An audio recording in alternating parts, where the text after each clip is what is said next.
مجھے تو سمجھ نہیں آتی ملی غیرت کدھر چلی گئی، دینی غیرت کہاں چلی گئی۔ ہم پتہ نہیں زندہ ہیں، ہمارا زندہ رہنا جرم ہے اگر ہم ان کی مدد نہیں کر سکتے۔ ایسی کوئی بے حس اور بے غیرت قوم بھی کبھی ہوئی ہوگی؟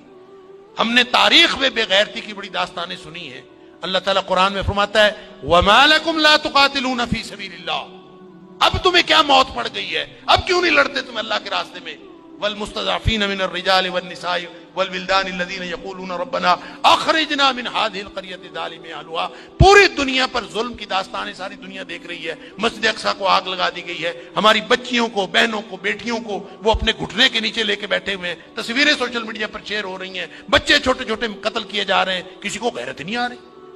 مجھے تو یوں لگتا ہے یہ ہماری نمازیں، ہمارے سجدے کیسے قبول ہوں گے؟ ہم جو مجرم ہیں جو آرام سے بیٹھے رہیں، کیا کریں؟ بے بسی کی انتہا ہے۔ میرا دل یہ کر رہا تھا کہ میں پاکستان کے جو حکمران ہیں، اگر 58 اسلامی ملکوں کے حکمرانوں کو تو ہم کچھ نہیں کہہ سکتے، اپنے ملک کو حکمرانوں کو تو کچھ کہہ سکتے ہیں کہ حکمرانوں اور فوج کے سپہ سالاروں، اگر تم ان کی مدد کر سکتے ہو تو کرو، ذمہ داری تو تمہاری ہے۔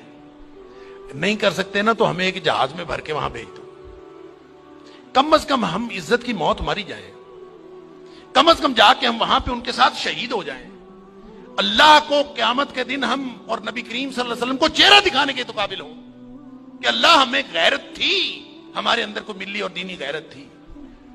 تو دعائیں ہو رہی ہیں، وہ کوئی کہہ رہا ہے کہ اللہ تو کو ابابیل بھیج دے اور ان کی مدد کر دے، کوئی دعائیں کر رہا ہے، کوئی دعائیں کر رہا ہے۔ اس طرح کے لوگوں کی دعائیں اللہ قبول کوئی نہیں کرتا۔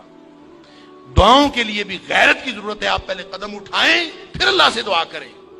وہ بیچارے ساری ساری رات وہ لڑتے ہیں ان کے سامنے، دعا تو ان کی ہے، اور اللہ نے یہ آزمائش میں سمجھتا ہوں ان کی نہیں ہے، وہ تو جنتی ہیں، وہ تو انشاءاللہ بخشے ہوئے ہیں۔ آزمائش یہ باقی ساری دنیا کی ہے، ہم ان کی وجہ سے مجرم بن رہے ہیں، اللہ تعالیٰ معاف فرمائے۔ تو یہ جب قاری صاحب پڑھ رہے تھے تو مجھے خیال آ رہا تھا کہ اللہ ان بیچاروں کے پاس طاقت نہیں ہے، وہ پتھر اکٹھے کر کے بیٹھے ہیں، توپوں بندوقوں کا مقابلہ پتھروں سے کیسے ہوگا؟ یا اللہ تو ابابیل بھیج دے، اور تو جس نے ابرہہ کو اور اس کے لشکر کو تباہ و برباد کر دیا تھا، اللہ اس دور جدید کے ابرہہ کو جو ہماری مسجد اقصیٰ کو تباہ کرنے کے لیے آیا ہے، اور پوری ملت اسلامیہ دہشت گرد پھر مسلمانوں کو کہا جا، بدبخت پوری دنیا میں بدترین دہشت گردی کرتے ہیں، اور پھر بات کرتے ہیں مسلمانوں کی دہشت گردی کرتے ہیں۔ میں تو سمجھتا ہوں پورے 58 اسلامی ملکوں کو اعلان جنگ کر دینا چاہیے، لڑتے لڑتے مر جانا چاہیے، اس زندگی سے وہ موت بہتر ہے۔ ہم نے کیا کیا ہوا ہے؟ کیسی زندگی، کیسا دین، کیا کلمہ پڑھا ہوا ہے ہم نے، کیسی قرآن کی باتیں، کیا قرآن کے دروس۔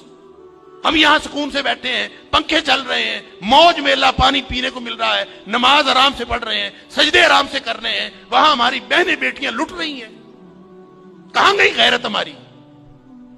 انا للہ و انا الیہ راجعون۔